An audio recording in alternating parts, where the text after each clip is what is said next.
C'est bon à savoir, intelligence artificielle quand la météo déraille. Météo France qui a fait le choix d'automatiser les prévisions en région pour le meilleur et parfois pour le pire. On en parle avec quelqu'un qu'on connaît bien sur Sud Radio, Monsieur Rémi André, bonjour.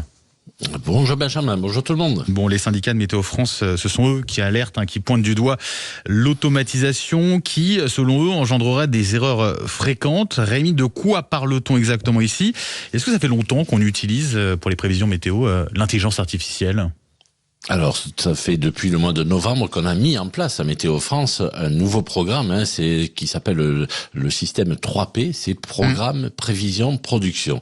Alors, en fait, depuis le mois de novembre, alors ça durait déjà depuis quelques mois, puisqu'il y avait eu des mois de tests, depuis le mois de novembre, là, c'est officiel, et c'est passé en activité, c'est-à-dire que là, c'est en production, et c'est ce programme qui établit les prévisions automatiques qui alimentent directement le site de Météo France et l'application Météo France.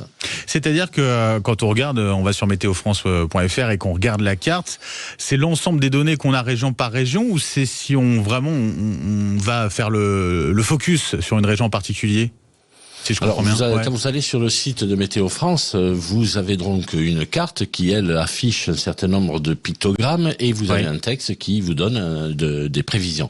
Alors, sur ces pictogrammes que vous retrouvez donc également sur vos téléphones, remarquez, les habitués de la météo, chacun d'entre vous a, je suppose, déjà sur son téléphone la météo du jour qui apparaît systématiquement.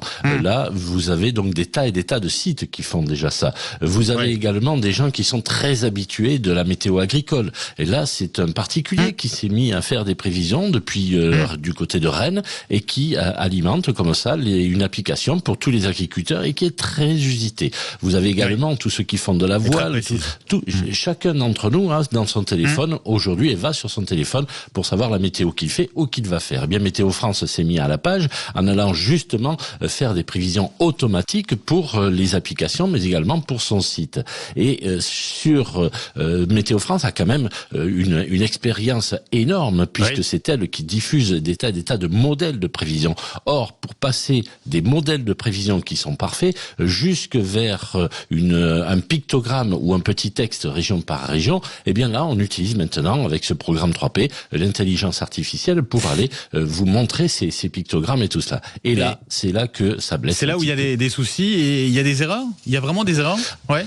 Alors, il y a eu effectivement de grosses erreurs, des erreurs assez énormes. C'est justement là que ça s'est bien vu, des erreurs énormes. Mais c'est à chaque fois qu'on met en place quelque chose de nouveau, évidemment, même si les programmateurs sont très performants, ces erreurs sont, on va dire, presque normales au début. Mais tout cela est en train d'être corrigé et d'ici 6 mois, je pense qu'il n'y aura plus trop de problèmes à ce niveau-là. D'autant que les prévisionnistes de Météo France surveille ça de près. Le problème, si vous voulez, c'est que depuis une quinzaine d'années, Météo France a perdu beaucoup de ses personnels. On a réduit, on a fait des économies à Météo France, en multipliant les outils techniques. Évidemment, à la place des hommes, on a mis des machines. Eh bien, tout cela nous a amené aujourd'hui à sortir ce nouveau programme à Météo France qui fait rager certains syndicalistes et pour raison, puisque on a diminué des personnels en région,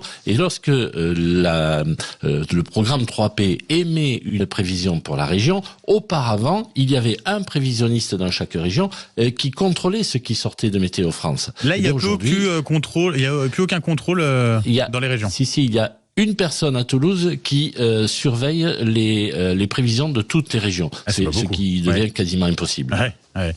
Donc c'est compliqué. Vous pensez en revanche que d'ici 6 mois, ça peut être finalement, on va dire, rétabli, Vous imaginez bien que Météo France n'a pas laissé toutes ces réactions sans conséquence. Évidemment, il y a là les programmateurs, mais les programmateurs sont également très sollicités, ils sont moins nombreux, et évidemment, ils sont un petit peu fatigués quand même. C'est assez normal, parce que je ne sais pas si vous avez déjà fait de la programmation ou de l'informatique à ce haut niveau-là. Eh bien, ce n'est pas très simple, et ça occupe parfois vos nuits lorsque vous devez justement effacer des erreurs sur les programmes que vous avez fait auparavant. Ah oui, ils ont du boulot. Merci beaucoup Rémi André, et vous restez avec nous bien sûr Rémi.